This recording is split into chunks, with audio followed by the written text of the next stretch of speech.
방송을 시청하시는 시청자 여러분 안녕하십니까. 오늘은 2023년 12월 오늘이 20일인가요? 수요일입니다. 오늘도 여러분들과 함께 성경 기초 시간을 여러분들과 함께 갖도록 하겠습니다. 지난 밤부터 제가 있는 곳에는 아침까지 눈이 많이 내려가지고 날씨도 추운데다가 지금 온 밖에 대지가 다 하얗게 눈이 쌓여 있습니다. 오늘 저녁에도 눈이 오고 내일도 온다는 예보가 있는 것 같은데 얼마나 더 눈이 내릴지 모르겠습니다.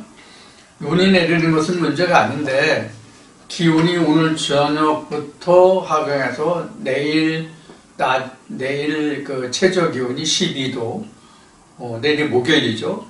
또 금요일, 토요일은 뭐 13도에서 15도까지 영하로 내려간다고 그러니까 여러분들 주위에 잘 건강 지키시고 건강에 유념하시길 바랍니다.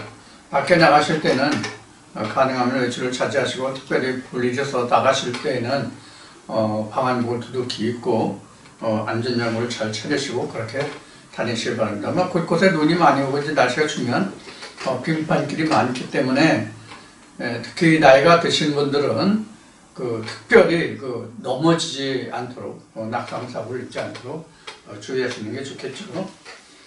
자, 그러면 오늘은 여러분들과 함께 성경 기초, 오늘은 세례와 침례 그리고 떡에 관해서 오늘 좀 말씀을 나누도록 하겠습니다. 이번 주에는 주일이 이제 24일 성탄일이죠. 크리스마스 이브죠. 25일 월요일이 성탄일로 되어 있고요. 미안합니다.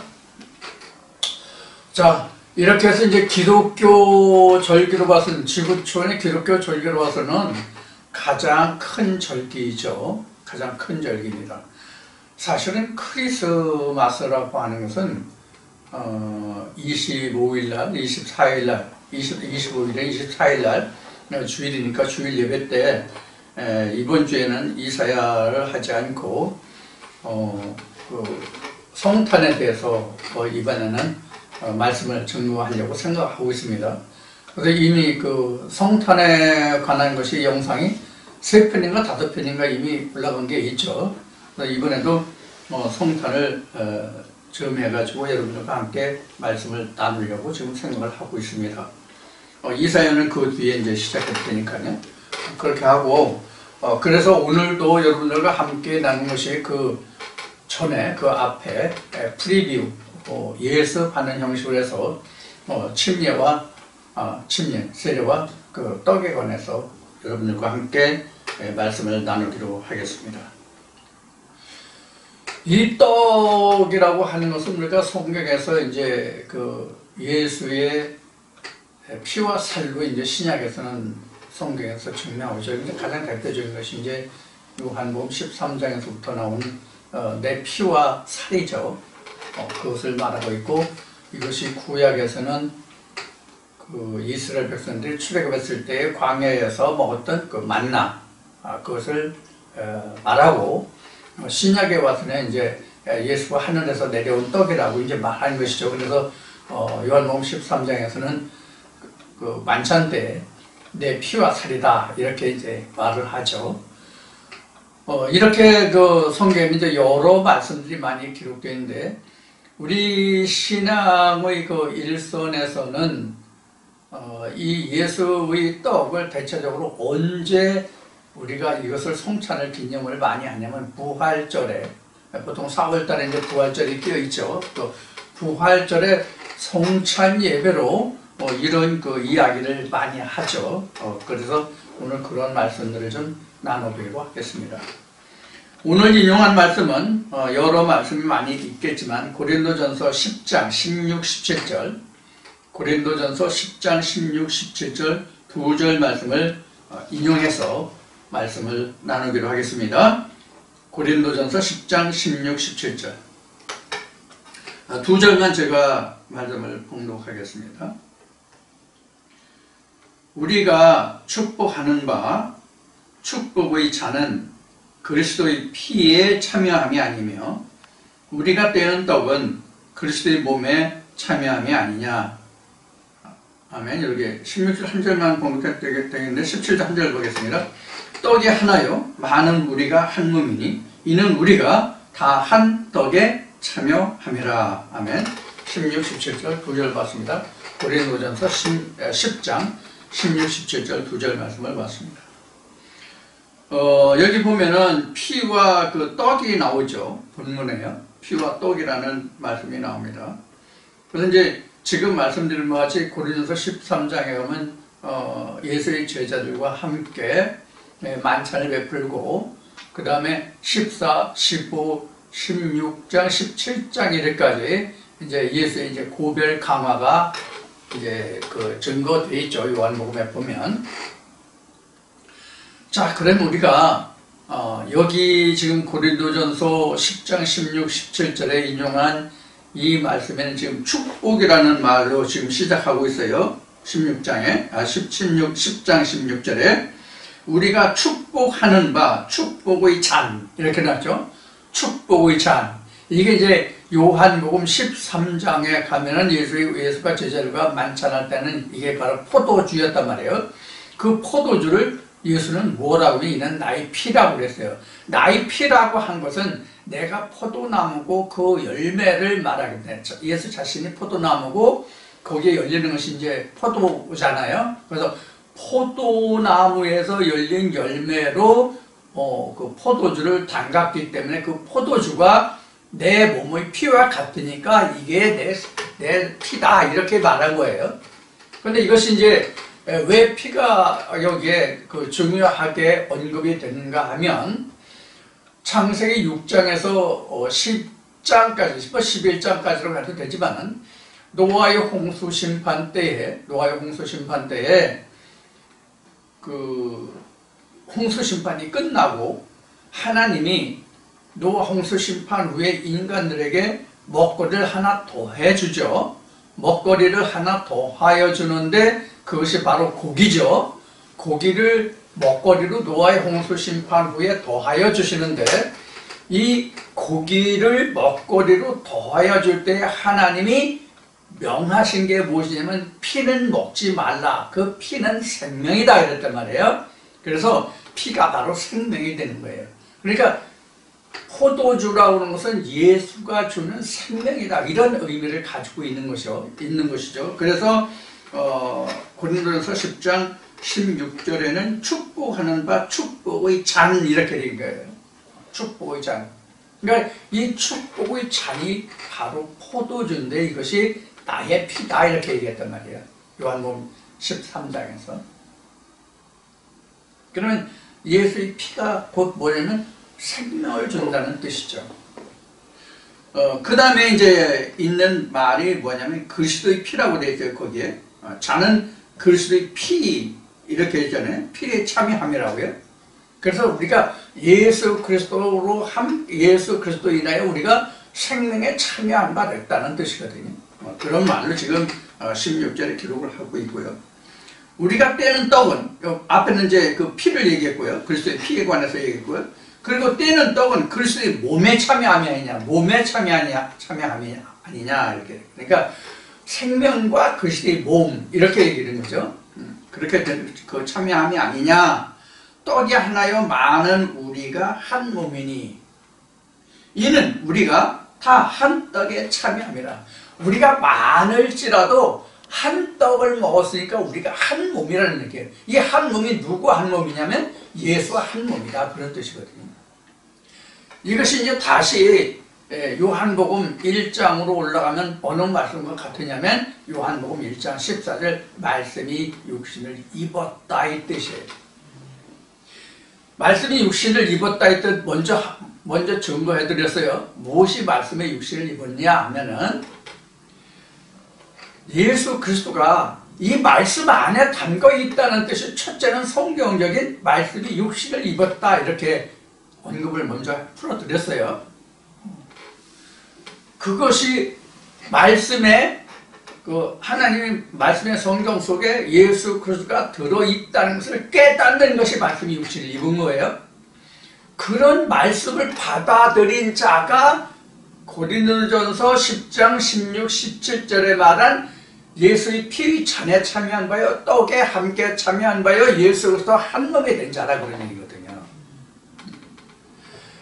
이것을 우리는 기독교 이 절기의 성예식으로 말하면 이것이 바로 뭐냐면 침례예요.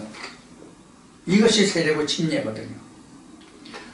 예수의 피와 그 떡에 참여함이 예수의 피와 그 떡에 참여함이 예수 그리스도와 함께 성례에 참여한 바란 말이에요. 그게.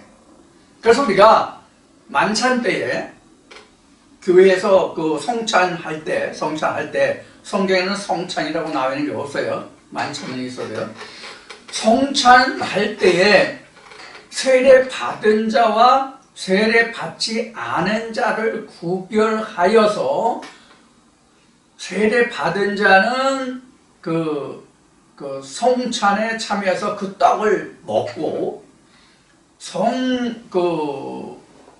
세례 받지 않은 자들은 그 성찬 때에 그 성찬의 떡과 잔을 안 준단 말이에요. 그런 교회가 있단 말이에요. 다는 아니에요. 그런 교회가 있단 말이에요. 오늘은 여기에 중점을 두고 여러분들과 말씀을 나누려고 합니다.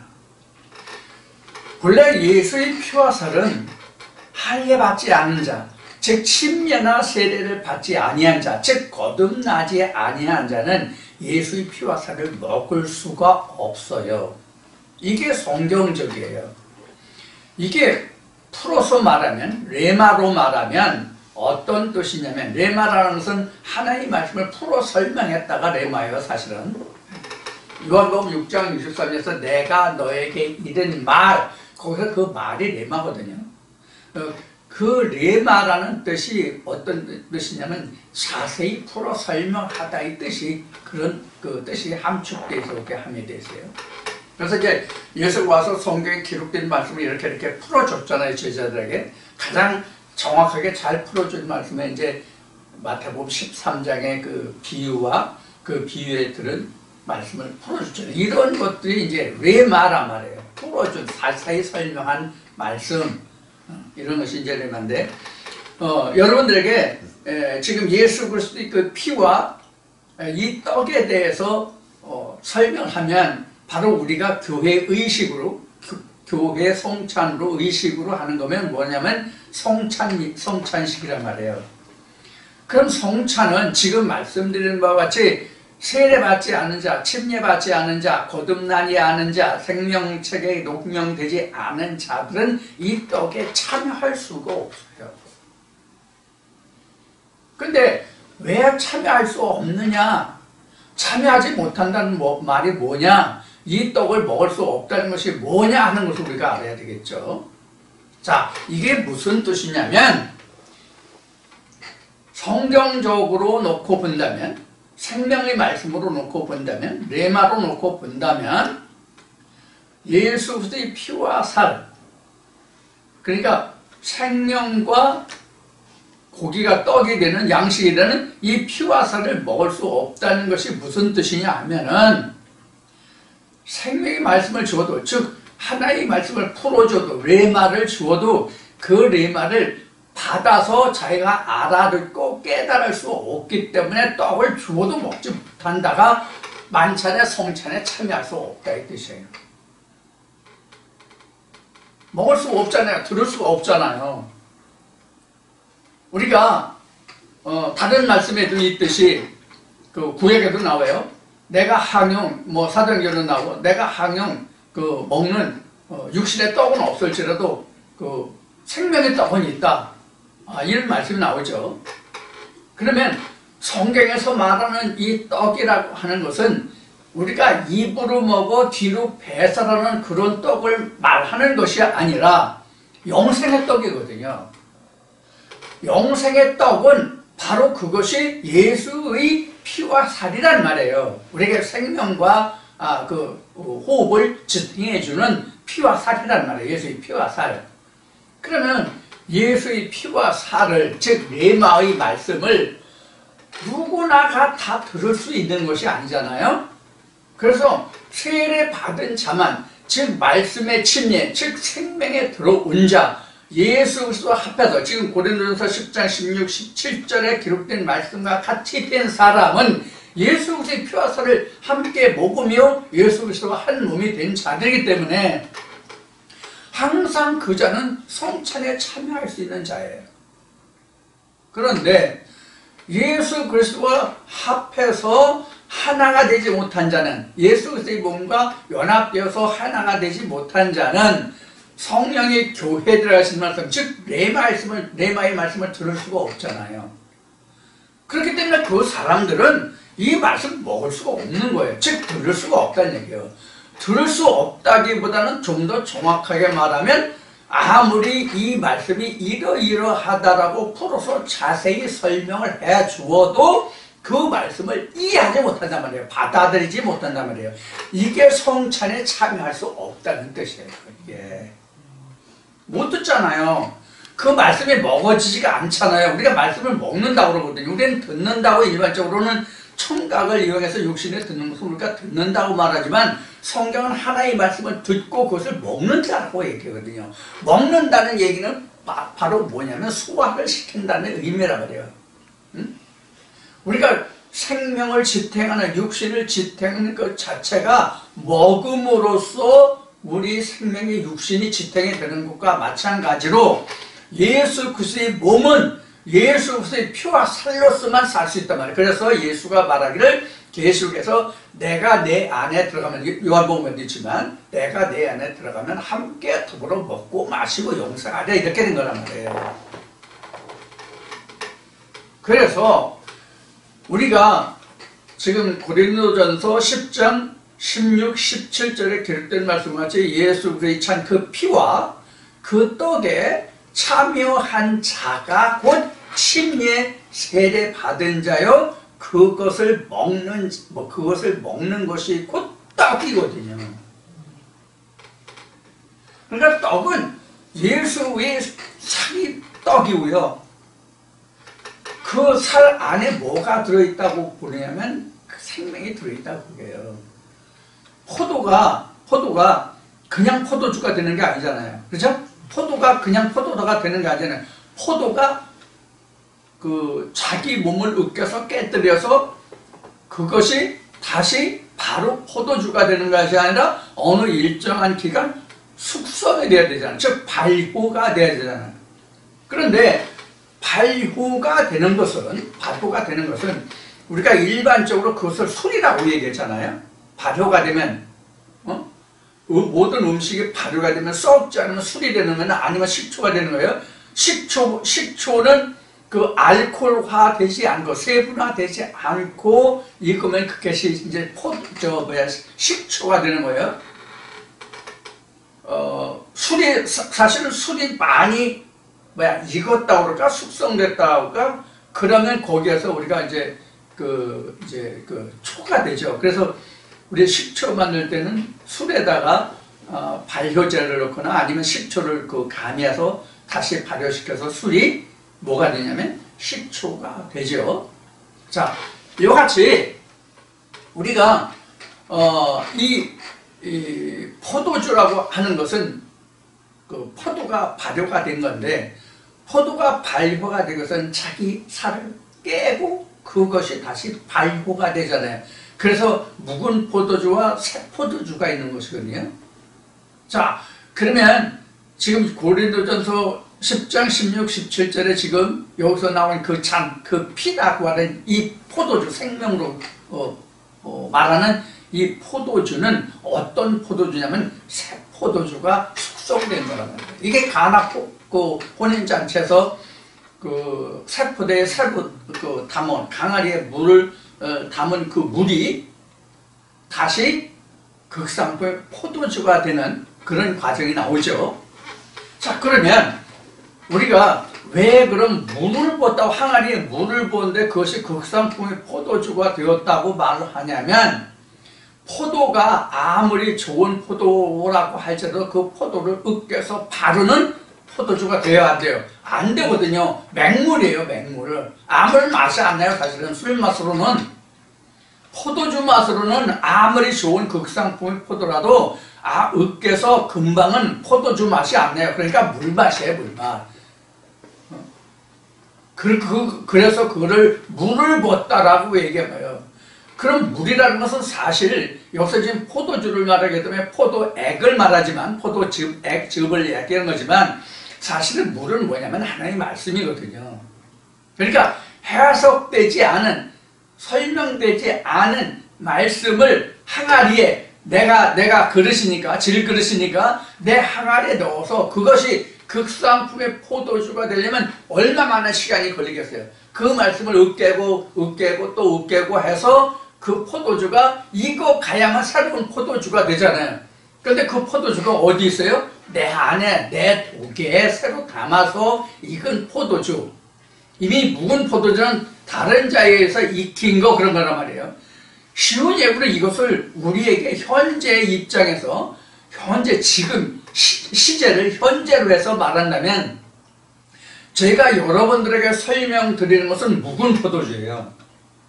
그리고 제가 증거해드리는 말씀을 통해서 여러분들이 이 말씀을 다시 씨름하고 이 말씀을 저 말씀 그런가 아닌가 긴가 민가 이 말씀을 다시 내 안에서 이리 굴리고 저리 굴리고 요리 조리 밀가루 반죽하듯 그냥 주물러서 떡치듯 해서 이 말씀이 내 안에서 익어서 맛을 내면 그게 여러분들의 새 포도주예요. 그 포도주가 여러분들이 생명이 되는 것이며 이렇게 됐을 때만 이것이 지금 인용한 고린도전서 10장 16, 17절에 나온 그 잔의 피와 떡이 될 수 있단 말이에요. 제가 여러분들에게 증거해드린 이 말씀 자체가 여러분들에게 바로 생명의 피와 피의 잔과 그 다음에 생명의 떡이 안 돼요. 그렇지 않아요? 제가 설명드리는 전해드린 이 말씀을 통해서 여러분들이 이 말씀을 다시 새겨야 되잖아요. 소화시켜야 되잖아요. 그 소화시키는 과정이 바로 항아리에 맹물을 부어서 숙성시켜서 혼인잔치에 이르렀다는 게 바로 뭐냐면 예수가 왔다는 얘기잖아요. 혼인잔치 결혼은. 이제 나는 신부니까 고린도후서 11장 2절 여러분들에게 많이 인용해드렸죠. 여러분 이제 귀에 딱지가 앉을 정도로 이제 들으셨을 거예요. 자, 저같이 이제 이 노인네도 알고 있으니까 여러분들 젊으신 분들은 더 많이 이제 암기가 잘 되겠죠. 자, 그래서 나는 신부가 됐고 예수가 왔다는 얘기는 그 말씀이 이미 숙성돼서 익었다는 얘기거든요. 예수가 와서 포도주를 주는 거예요, 그게. 그럼 예수 그리스도의 그 잔 피와 떡을 먹는 거거든요. 이 사람들만이 침례를 받은 자요, 세례 받은 자요, 그 자가 곧 떡을 먹은 자요, 그런 사람이 성찬에 그 다음에 부활에 참여한 자가 되는 거예요. 그래서 앞에 말씀을 들었듯이 우리가 일반적으로 교회 성찬이나 성례식을 할 때, 성의식을 할 때 앞에 말씀드렸잖아요. 세례 받은 자와 세례 받지 못한 자를 구분해 놓고 세례 받은 자들은 성찬에 참여해서 떡과 포도주를 주어서 마시게 하고 먹고 마시게 하고 그렇지 않은 자들은 그걸 구경꾼으로 삼는단 말이에요. 자, 그러면 세례 받은 자가 무엇이고 세례 받은 자는 그 성찬에 이 포도주와 떡을 먹고 마실 수 있다라고 말씀드렸죠. 자, 그러면 지금까지 말씀드린 것 같이 이미 예수 그리스도의 피와 그 피의 잔과 떡에 참여한 자들은 당연히 먹을 수 있고 자기네들이 먹고 있다고 한다면 그러면 그렇지 못한 자들에게 일반 교회에서와 같이 그 사람들에게는 아직 세례받지 못한 자들에게는 그 피와 떡을 주지 않으면 그 사람들은 어떻게 구원에 이를 수 있어요? 어떻게 구원에 이를 수 없잖아요. 그래서 그 성찬을 즉 예수 그리스도의 그 성례의 침례식의 침례의 세례에 세례받지 못한 자들에게도 예수의 피와 살이 필요하단 말이에요. 반드시 그들에게도. 그래야만 그들도 예수 그리스도의 한 몸에 참여할 수 있게 되잖아요. 그들도 먹을 수 있어야만, 먹을 수 있게 해야만. 그러니까 이 얘기는 무슨 얘기냐면, 아직 레마 이 말씀을 듣고 이해하지 못하고 깨닫지 못하는 사람들에게도 이 복음이 그들에게도 필요하단 말이에요. 그리스도의 복음이 그들에게 더 필요할지도 몰라요. 왜? 죽은 자가 살아야 되니까. 산 자는 이미 살아요. 우리가 육신으로 보면 이 세상에 태어난 자는 어떻게 하든지 살아갈 수 있잖아요. 물론 병서도 죽고 사고에서도 죽고 하는 사람들이 있지만 일반적으로 보면 이 태어난 사람들은 어떻게 하든지 간에 부모가 부양하든 누가 부양하든 부양을 하잖아요. 그런데 태어나지 못한 사람들은 부양할 사람이 없고 부양할 필요도 없잖아요. 우리가 육신으로 보면요.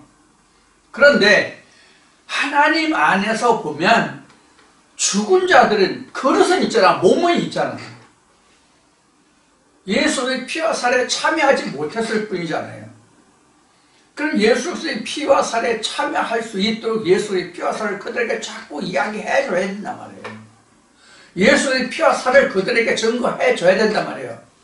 깨달을 수 있을 때까지. 근데 단 조건이 있어요. 받아들이려고 한다면, 알려고 한다면, 부인하지 않으면 몰라도 나 싫다, 나 모르겠다, 너 틀리다 라고 부인해서 도망가지 않는다면, 그래 네가 가지고 있는 떡과 피가 뭐냐, 내가 네가 가지고 있는 떡과 피가 무엇인지 내가 알고 싶다라고 한다면 그들에게 떡과 피를 주어서 그들도 떡과 피를 먹고 마실 수 있게 해줘야 된단 말이에요. 무슨 뜻인지 여러분 충분히 이해하시겠죠? 그래서 예수 그리스도의 피와 살은 이미 예수 그리스도의 몸과 하나가 된 자들에게도 물론 필요하거니와 당연히. 그런데 그렇지 예수 그리스도의 피와 살에 예수 그리스도와 한 몸이 되지 못한 그들에게도 예수 그리스도의 피와 살이 필요하단 말이에요. 그래야 그들이 부활에 이를 수 있기 때문에. 그래서 성찬식에서 우리가 사람이 먹고 마시는 포도주와 떡은 세례받은 자와 세례받지 못한 자가 구분되어서 먹을 자도 있고 먹지 못할 자가 있을지 모르지만, 그렇게 해도 상관은 없지만 하나님 안에서 성경적으로 말씀으로 놓고 보면 예수 그리스도와 함께 합하여 한 몸이 된 자들과 그렇지 않은 자들 똑같이 예수의 피와 살이 필요하다, 그 얘기예요. 우리가 교회 왜 가요?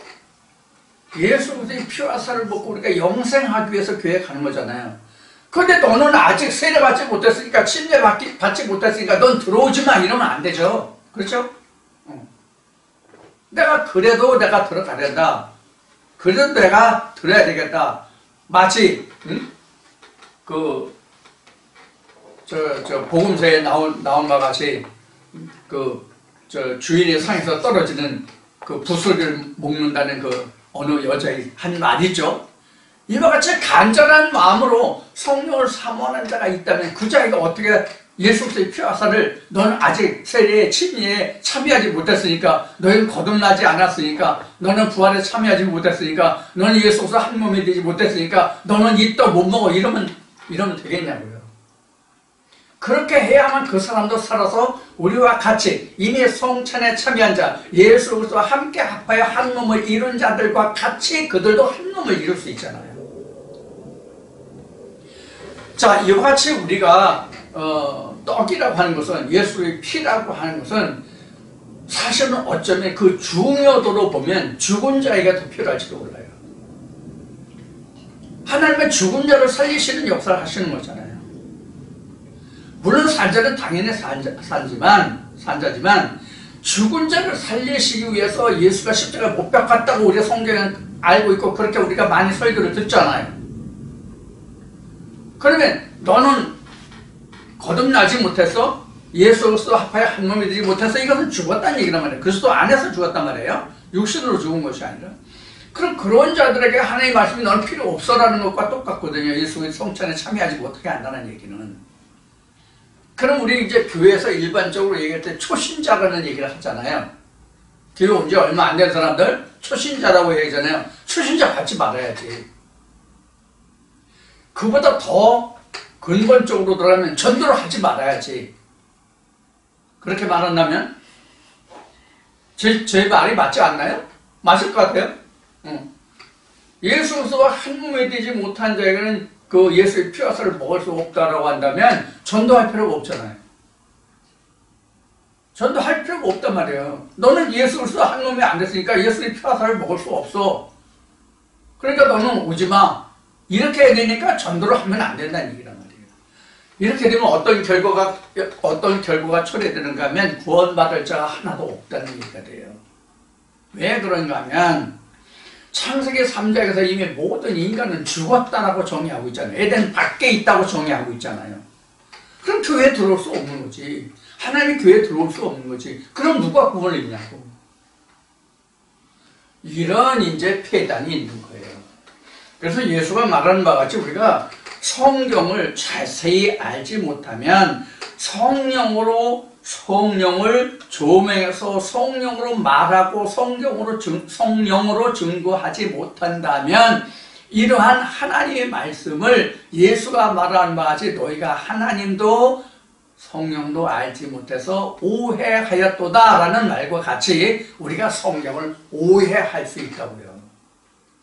우리가 일반적으로 교회에 다니는 분들이 저나 다른 분들도 그렇겠지만 저나 이런 주변 사람들을 보면 이 말씀을 단편으로 봐요. 창세기에서 요한계시록까지 볼 수 있는 관통해서 볼 수 있는 관통력이 없어요. 제가 좀 머리가 나빠서 그런지는 몰라도 교회 다니시는 분들이 이 말씀을 관통해서를 못 보시더라고요. 이 말씀을 들으시는 저와 함께 지금 이 말씀으로 함께하는 분들도 많은 분들이 아직은 성경을 관통하지 못하는 게 사실이에요. 자, 이것이 성경을 관통한다고 해서 어디 어떤 말씀이 있고 어디 어떤 말씀이 있고 이것을 이제 꿰뚫어서 어느 부분은 어떻게 어느 부분은 어떻게 같은 말씀일지라도 그렇게 이제 증거되는 부분들이 많거든요. 예를 들어서 어느 한쪽에는 예스라고 해놨는데 어느 한쪽은 노라고 하는 부분이 있단 말이에요. 그럼 예수는 왜 예수고 노는 왜 노인가를 이것을 상호 연결해서 예수일 때는 이런 경우고 노라고 할 때는 이런 경우이기 때문에 예수와 노는 결국은 같은 것이다라는 것을 짚어줘야 되거든요. 그래서 성경 66권이 관통이 되거든요. 자, 이런 부분을 우리가 성경에서 반드시 짚어가야 되는 거죠. 그래서 성경은 우리가 제가 보는 성경이 이제 관주 성경이라고 되어 있는데 관주한다는 것이 바로 그런 것이거든요. 관주라는 것은 성경의 말씀을 창세기부터 요한계시록까지 관통한다는 뜻이란 말이에요. 관통. 이게 영어로 얘기하면 이렇게 얘기해야 되나? 들으란 말이에요. 이게 이제 우리가 성경을 성경에 기록된 용어로 보면 이게 첩경이라고 이제 먼저 한번 우리 공부했죠. 이 첩경이라고 첩경으로 이게 통과한다는 뜻이라면 통과.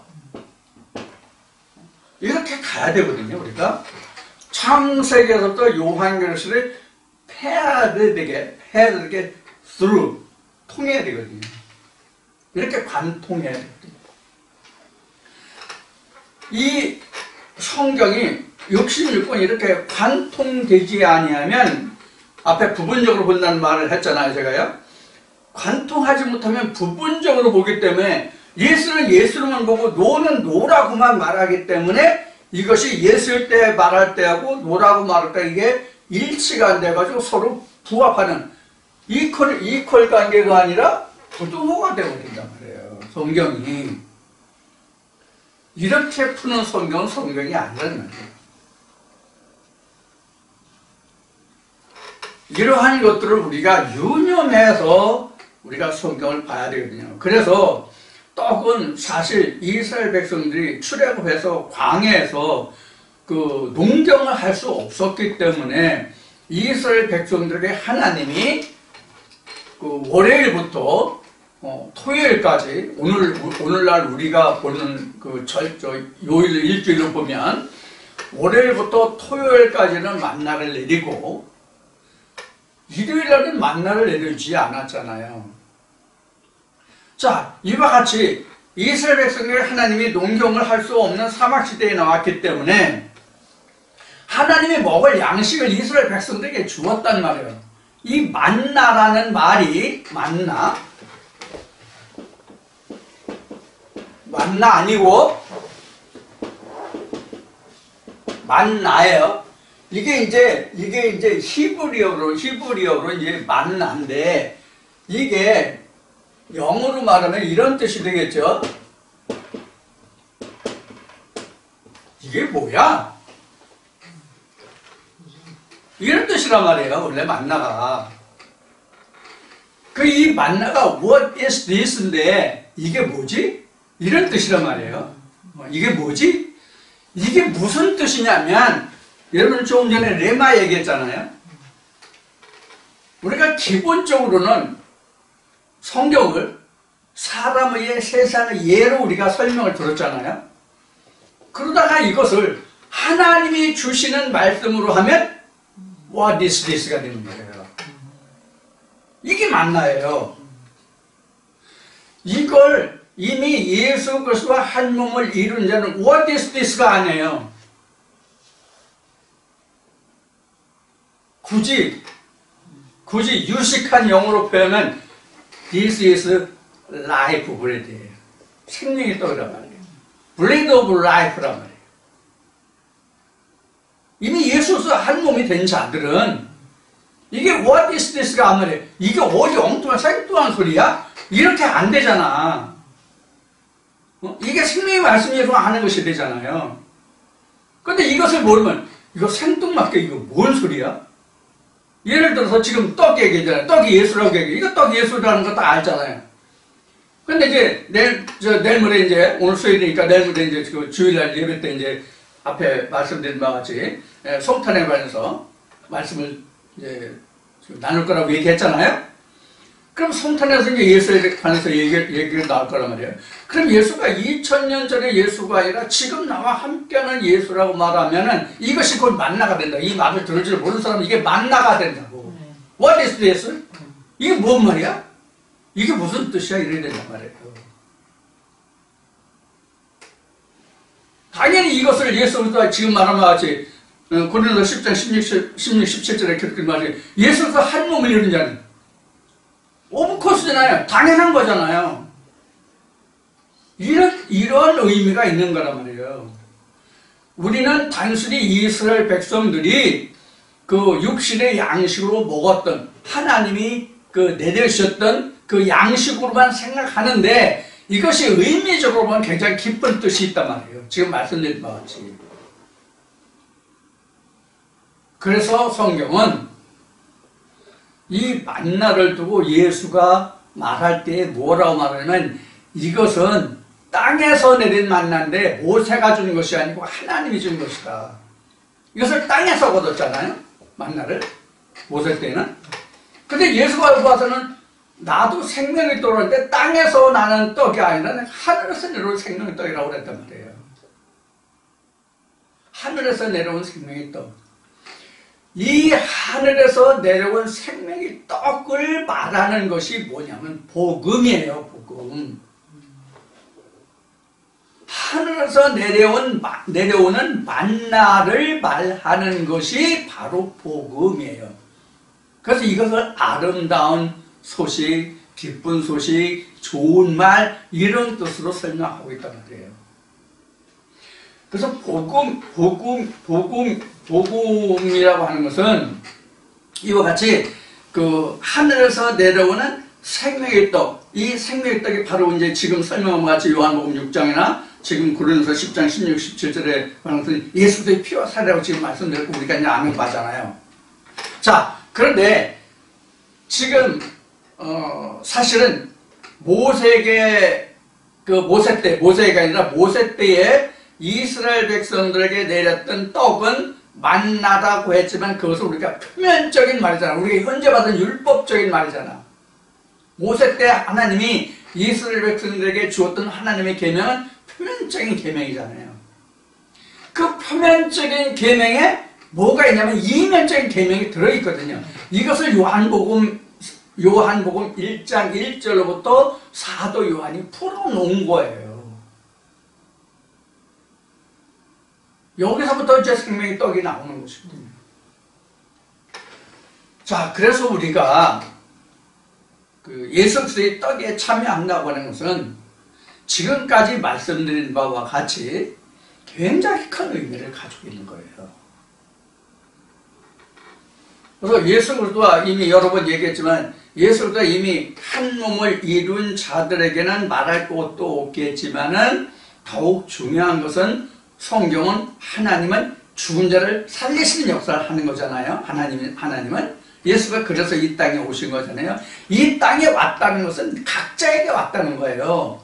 2000년 과거 유대 땅에 왔던 예수가 그 땅에 온 게 아니라고. 땅이라는 것은 우리가 일반적인 사전적인 용어는 우리가 발을 딛고 살고 우리 그 생명을 유지하는 모든 먹거리 터전이 되는 그런 땅, 농경지 이런 거가 땅이 아니라 성경에서 말하는 땅은 사실 우리 육체거든요. 그래서 우리 그 성전을 표시하고 있는 그 세 등분이 있잖아요. 성전이 이렇게 됐으면 세 등분이잖아요. 육신이 있고요. 우리가 소마라고 하는 부분이 있고요. 그 다음에 영이라고 하는 부분이 있잖아요. 그래서 이게 이제 사락스란 말이에요. 여기 소마라고 그 영이 이게 표현이 맞죠.